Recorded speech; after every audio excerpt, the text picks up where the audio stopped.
Avoidants always crumble when you finally understand this. You've been chasing clarity in a relationship that keeps you in confusion. The person you're drawn to, the one who gives just enough to keep you holding on, but not enough to ever feel secure, that's the avoidant. And here's the truth they never want you to figure out. Avoidants only keep their power as long as you don't understand yours. Today, I'm going to show you what happens when you stop playing their game and why the whole dynamic falls apart the moment you do. Avoidants often operate under the illusion of control, and that illusion is sustained by one critical tactic: emotional distance. They appear composed, mysterious, hard to read. They text just enough to keep you engaged, but pull away the moment things feel too intimate. Their behavior is so unpredictable that you start trying to decode every interaction. You wonder what you did wrong when they suddenly go quiet, or why they seem so invested one moment and cold the next. But the real secret is this: it's not about you, it's about them. Avoidants have learned somewhere along the way that closeness is dangerous. Emotional intimacy feels like vulnerability, and vulnerability feels like a threat. They protect themselves by keeping others at arm's length. And the best way to maintain that distance? Confuse the other person just enough that they're always trying to earn love, not receive it freely. This creates a dynamic where you're the one chasing, trying harder, doing more. You start feeling off balance, like if you could just say the right thing or be a little more patient, they'd finally open up. But this is where the illusion gets powerful. You think they have control because they're pulling away, when in reality, they're simply reacting to their own fear. They're not leading from strength, they're hiding from connection. The moment you begin to see this clearly, the power dynamic shifts.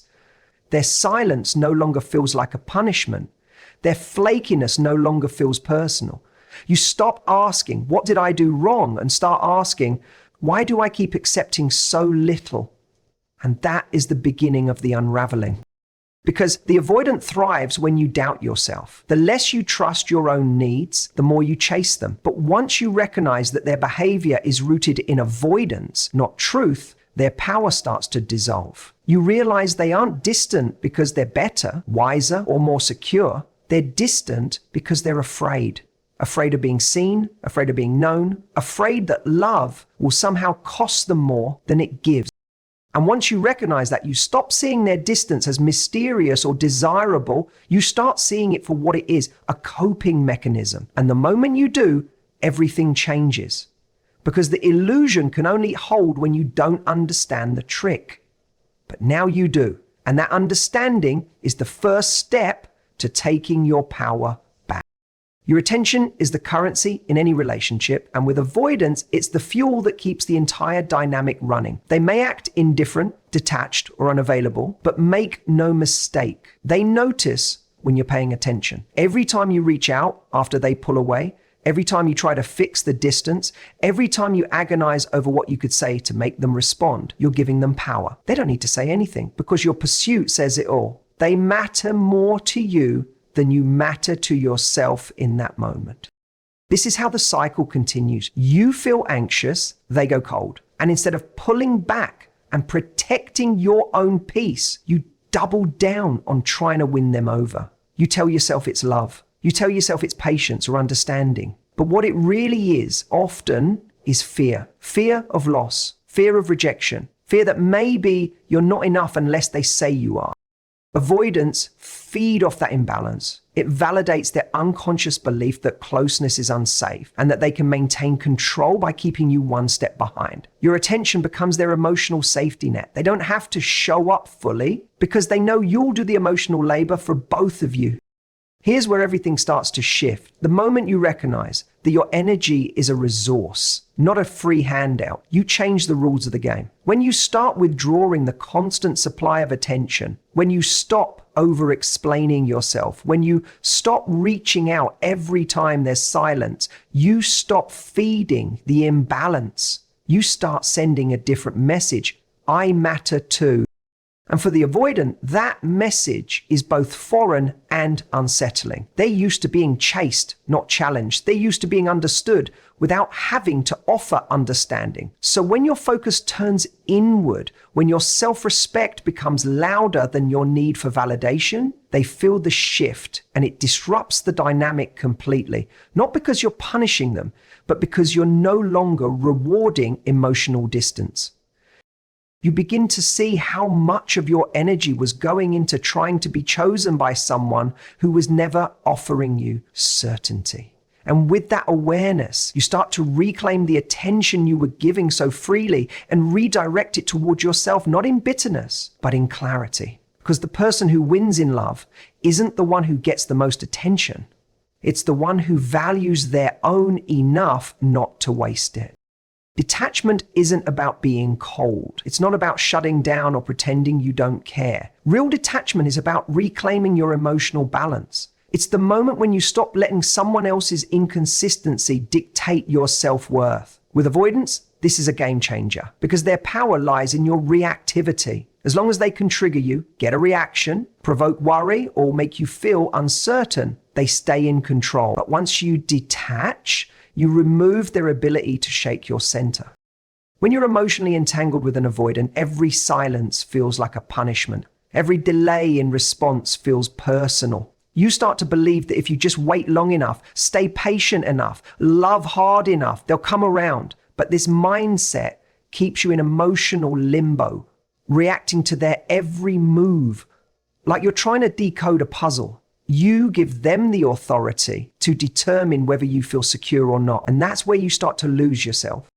Detachment flips this. It says, I see your behavior and I no longer need to personalize it. It means recognizing that someone's emotional avoidance isn't a reflection of your value. It's a reflection of their discomfort with intimacy. You stop asking, why are they pulling away? And instead ask, why am I still tolerating emotional distance?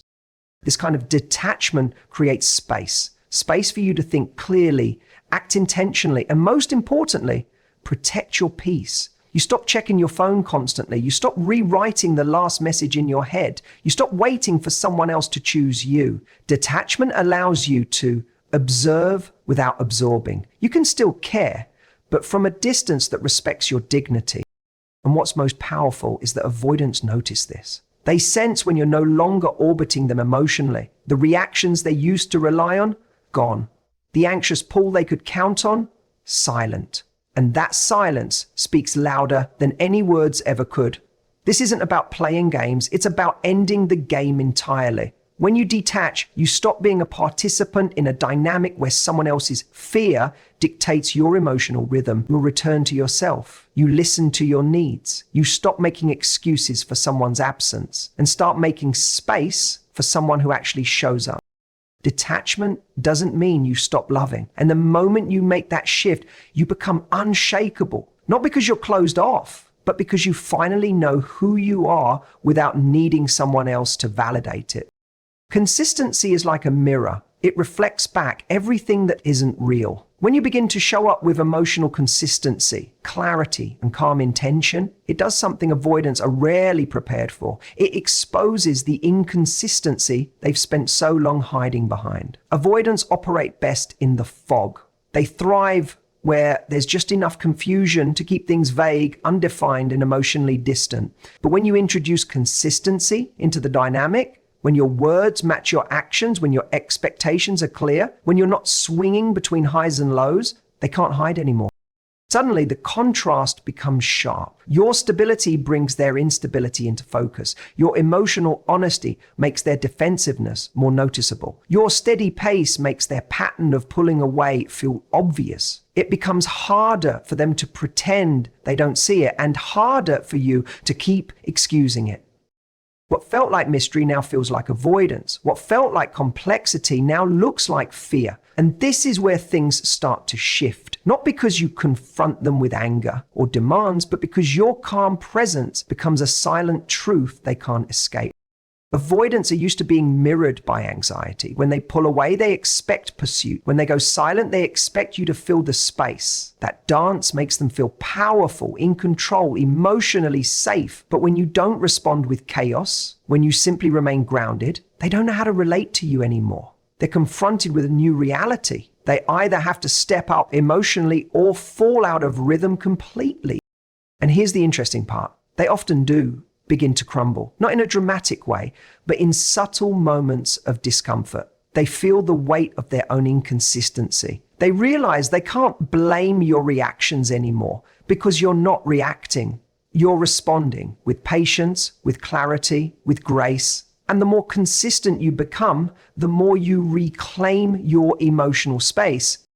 Consistency also teaches you something vital. It shows you who someone really is, not who they could be. You stop clinging to potential and start watching patterns. You stop hoping they'll change and start seeing what they consistently choose. And from that place, you make better decisions. You no longer try to earn love. You simply offer it with honesty and let people show whether they're capable of meeting you there. Because when you're consistent, their inconsistency is no longer confusing. It becomes your answer. Boundaries are not about control, they're about clarity. In relationships with avoidance, the absence of boundaries is what keeps you stuck in confusion. You begin to tolerate mixed signals, ghosting, sudden emotional distance, and bare minimum communication because part of you believes that being understanding will win them over. But what actually happens is this: every time you ignore your own discomfort, you reinforce the idea that their behavior is acceptable. You teach them that you will adapt, bend, and shrink yourself to maintain the connection. That is the cost of unspoken boundaries. Avoidants are not necessarily malicious. They often don't even realize the impact of their behavior, but they are comfortable with space and uncomfortable with emotional accountability. The more you accommodate their fear of intimacy, the more they settle into patterns that leave you emotionally starved. This is where boundaries become essential, not as a way to punish, but as a way to protect. When you say, "I'm not available for inconsistency," or "I need communication I can rely on," you're not asking for too much. You're asking for the bare minimum required to sustain a real connection. And here's what makes boundaries powerful. They are not demands. They are standards. You don't beg someone to rise to them. You simply let your actions show that you're willing to walk away if they don't. Avoidants are used to others shifting to accommodate them. They're not used to someone calmly saying, "That doesn't work for me," and meaning it. So when you do, it disrupts the pattern. Suddenly they're faced with a version of you that's grounded, self-respecting, and unwilling to settle for crumbs. What's even more revealing is how they respond. Some may step up, others will retreat even further. But either way, you gain clarity. You stop guessing, you stop managing their emotions, and you start prioritizing your own. Boundaries bring light to a dynamic that survives in the shadows. They expose what's real and what's performative. They show you who's capable of meeting you, not just when it's easy, but when it matters. Most importantly, boundaries break the illusion that love means self-sacrifice. Real love doesn't ask you to abandon your needs to prove your worth. It respects your limits. It honors your emotional safety.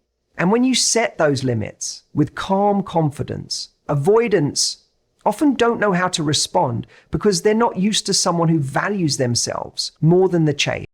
Healing is the plot twist that changes everything, not just for you, but for the entire dynamic you once felt trapped in. When you begin to heal, to truly prioritize your emotional well-being, you stop relating to love from a place of fear. You stop searching for worth in the approval of someone who can't meet you. You stop trying to earn connection through suffering. And that shift is so powerful, it unravels the foundation that avoidant dynamics are built on. Avoidants operate in a space where emotional distance is their safety net. They pull back when things get too close. They shut down when vulnerability enters the room, and they rely on your anxiety to maintain control. But healing strips away your anxiety. It gives you clarity. It builds an inner calm that doesn't flinch when someone pulls away, because you no longer take it as evidence of your inadequacy. Healing means you begin to recognize your patterns, why you stayed, why you tolerated less, why you kept giving chances. But instead of shaming yourself, you meet those patterns with compassion.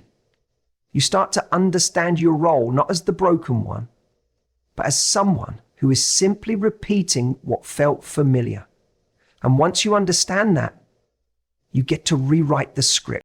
Suddenly, you're no longer attracted to emotional unavailability. What once felt exciting now feels exhausting. What used to trigger you now makes you pause and ask, is this even what I want anymore? The avoidant doesn't know what to do with that version of you. They were prepared to manage your anxiety, not your boundaries.